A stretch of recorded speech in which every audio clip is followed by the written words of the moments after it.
Welcome back, brothers and sisters. I'm Braden. This is Langley Outdoors Academy, and thank you for stopping by. All right, guys, on this beautiful Tuesday afternoon, we're going to do a bullet points about, a topic that is annoying: ghost guns. Boo. San Diego is officially outlawing ghost guns. Boo. Permanently from the city ordinance. Okay, fine. We know it's going to happen. That's not why we're talking about it. It's not a surprise.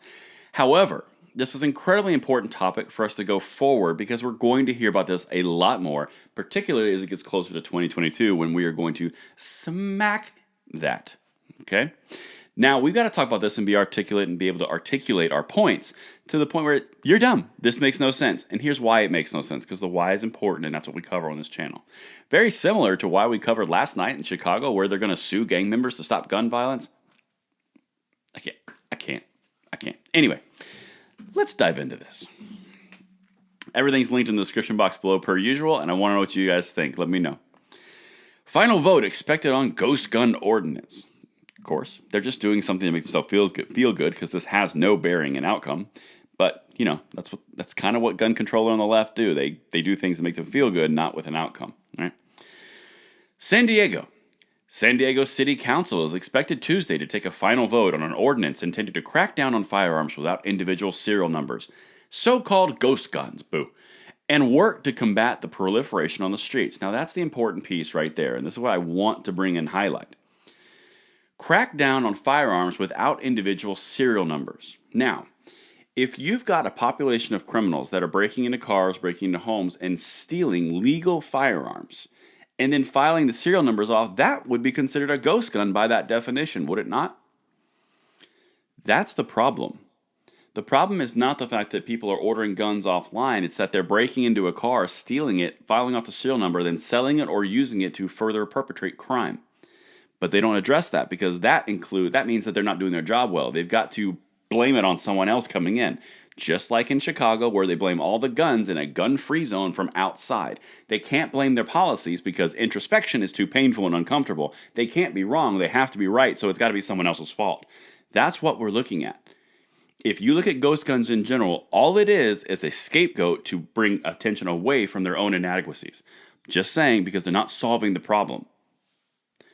They've linked their policies and the outcomes, but they can't take personal responsibility. Anyway, let's keep going. Enough of that rant. The Eliminate Non-Serialized Untraceable Firearms Ordinance, introduced by Councilwoman Marnie Von Wilpert, was approved 8-1 in an initial vote in August, is intended to ban ghost guns by making it illegal to sell unregistered gun kits in San Diego online or in stores. Now, San Diego is right down the street from San Francisco, where it's also illegal to pretty much do anything with a firearm. And yet they're now paying criminals not to shoot people. You don't believe me? Google it. It's a thing. We did a video on it. The point is, anywhere you go on a leftist, idealistic, utopian perspective of gun control, it does not work miserably. The only people are not the politicians. The people that suffer are the people who are every day who are voting for the politicians. That is easy to see. But these people say, well, no, we did a great thing. We banned ghost guns. Really? Okay, well, that doesn't make any sense. What's an actual ghost gun? Ghost guns, sometimes referred to as do-it-yourself guns, are homemade, personally manufactured firearms that lack commercial serial numbers and can easily become untraceable due to the lack of identifying markings. The point is, you can scrub off identifying markings and serial numbers from existing stolen guns, and those become ghost guns in the statistics. This is not going to do anything, but the fact that they keep on focusing on this is just more evidence that they do focus groups to determine what's the most impact statement, and it's now the new gun control loophole. Ghost gun loophole, gun control loophole. They got all they do. But it's not going to work, and you're going to hear about this a lot more, and that's why we have to be up on this. And this is the part where they disprove themselves completely.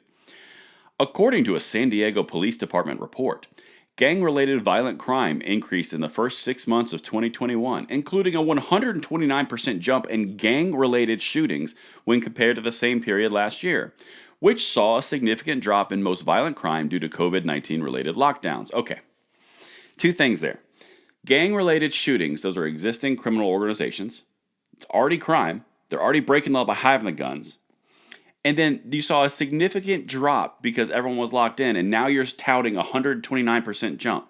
So it's a 129% jump from when no one was allowed to be outside. So an artificial reduction Now you're saying it's a real number on that backside. No, it's just reverted to the mean. But these people don't do that. It's manipulation. And this one is my personal favorite. Nearly 20% of weapons seized as part of a criminal investigation during the first half of the year were ghost guns, or they were guns where the serial number was peeled off, or scraped off, or acid etched off, however you get it off. The point is, they're classifying ghost guns incorrectly to scare people.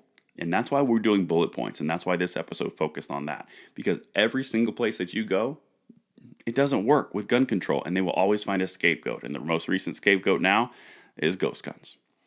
That's what I have for you tonight, and I will see you on the 9 p.m. segment. This is Braden, signing out.